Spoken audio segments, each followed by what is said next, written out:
Did you know you're supposed to wave to your opponent when hitting a forehand? Well, now you do. Hello, it's Ryan from 2minutetennis.net, and in this video, I'm going to show you something really simple you can copy from the pros to hit much better forehands. And it has to do with your non-hitting hand when you are striking the ball. So I've got the Topspin Pro, an incredible product. If it's like where you are, if it's like here where it's starting to get cold around Philadelphia, then I think it's really important that you have a way to practice at home, and the Topspin Pro is the best choice. My affiliate link is in the description below to get one of these. It is absolutely awesome. So here's the idea, a simple tip, and this is something that instantly makes your forehand better. You know, most players know that they should be taking the racket back with both hands. But what are you supposed to do after? What are you supposed to do after you let go and it's now time to hit the ball? Well, what I suggest to my students, and I want you to copy this from the pros, is when you are striking the ball, whether you're driving it, whether you're really brushing it, I want you to feel like you're waving to your opponent when hitting the ball. Now, it doesn't have to be like this, you know, where it's very blatant. But when you're striking the ball, I want you to feel like you're waving. Now, you might see the pros with the back of their hand to the opponent, their hand to the side, but the idea is simple. You wouldn't wave with your hand down here. We want your non-hitting hand higher than contact. In fact, I like when it's rising during contact, just to make sure that your hips are twisting.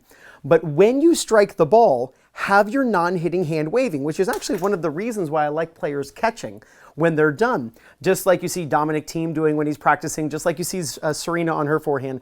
I like when players are waving at contact, and an easy way to make that happen is the catch. But when you're striking the ball, an easy way to make sure your hips turn is to wave to your opponent at contact. Check out these players doing exactly this. So first, let's check out Djokovic. And by the way, this video is courtesy of Essential Tennis. Thank you so much for allowing me to use this footage, Ian. So here is a great view of contact. And notice where his left hand is, his non-hitting hand. He could turn his palm toward his opponent and basically wave to the opponent. What you don't want is for your non-hitting hand to be down. And you can see here that it's about chin level. Here's a great view of Dominic Thiem. Takes the racket back with both hands. And then at contact, there's his left hand. And in fact, his left hand is rising. This is something that I really harp on with players, is that their non-hitting hand rises as they hit the ball. But just when you're striking the ball, film yourself and look to see where your left hand is or where your non-hitting hand is. Here, it's basically at his collarbone. You want that left arm or your non-hitting arm up at contact. Here's a great view of Serena. Takes the racket back with both hands. And then let's go to contact. Isn't it interesting that they all have their non-hitting hand up? And this is why the feeling of waving to your opponent, you can see here's her finish, you know, head's very still on contact. But notice she catches the racket up over her shoulder. But getting the racket at contact.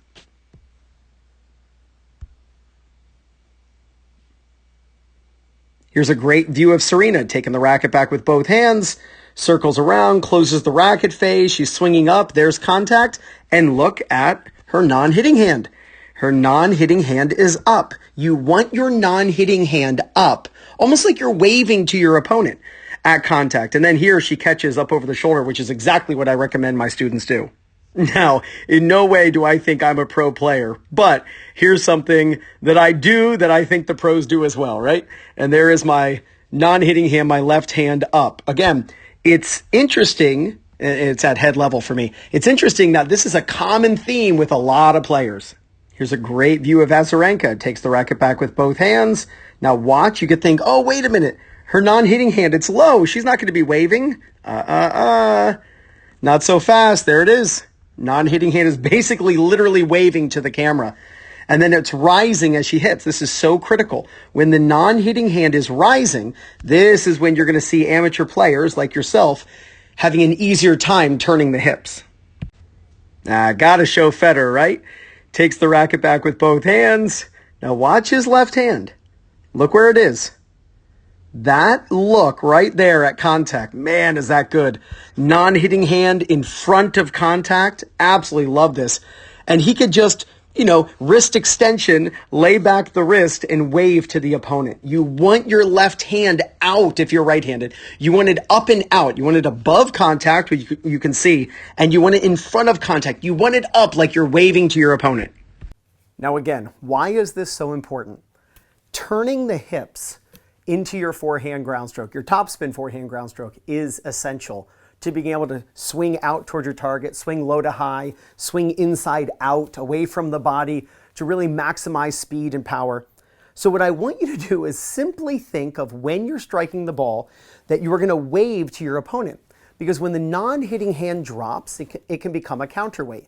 If you've ever seen someone who hugs themselves on their forehand, it's because the non-hitting hand is dropping. If you're a coach, you know exactly what I'm talking about.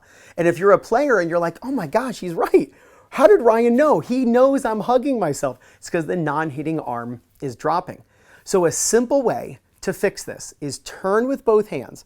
And then when you're striking the ball, simply just wave to the opponent. Now you'll see some players will get to this point on the Pro Tour and then they'll hit and this hand just drops. But the key is the ball doesn't know that it dropped because the ball only knows that it was up and then it dropped after. As an amateur tennis player myself, I don't pretend to be a pro tennis player.